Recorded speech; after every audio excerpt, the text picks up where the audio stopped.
There's a lot we don't know about CTE, but there is stuff we do know. What do you want folks to know about it?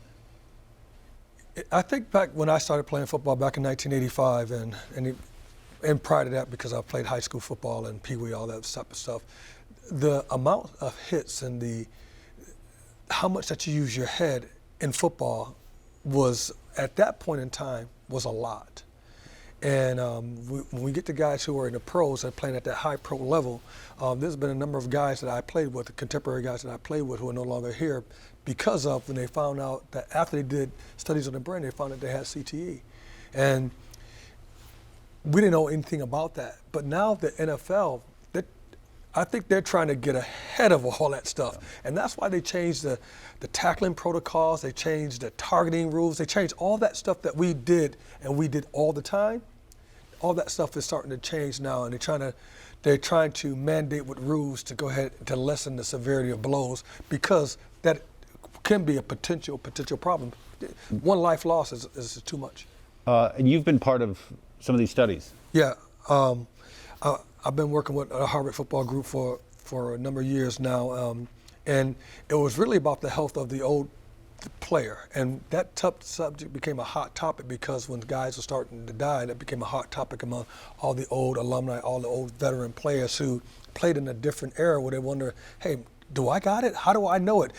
Okay, Harvard, what type of protocols are you guys going to come up with to go ahead and screen for this stuff that we can kind of get ahead of this thing? And so I don't think the medicine's up that far yet, but I think it will be sometime in the future that they can be able to spot that before you die. The only way they can determine it is when you die, when you have, I believe the protein's called tau in the brain. Because as it stands right now, there's no way to diagnose somebody while they're still alive. No, and what we've seen from some of the, maybe the mental health issues that we've seen with some football players, maybe that may be a sign of it, but then you don't know if that's a part of just mental health, or you just don't know. And so for all that said, I hope that they get ahead of this, because you in turn will save lives, and you most likely save football. What is it that we do know about CTE as far as is it caused by these hard hits to the head? What does it do? What is it? Well, we know one thing is that, let me go kind of back up as far as concussions. The concussion protocol back when I was playing was totally different. Yeah. You could play and they hit you with some smell of salt, wake you up, and this year put you back out there. But now the concussion protocol is totally different. You get a concussion, and you could be out weeks, months. They want to make sure that, hey, are you okay?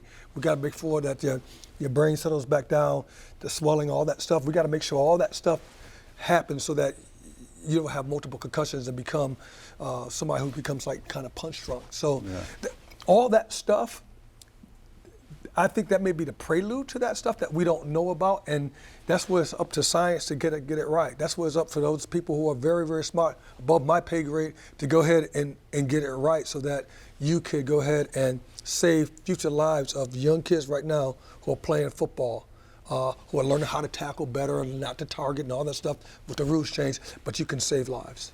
What do you want people to know about this?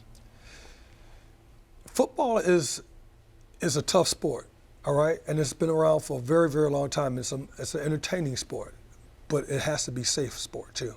So it has to be safe. And I know with the equipment, and I know with the new helmets and things like that they're going ahead and they're trying their best to do it.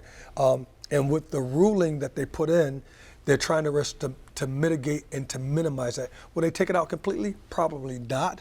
But at least I think they're on the right track of trying to go ahead and get ahead of this and to mitigate some of these things that we see with CTE. All right.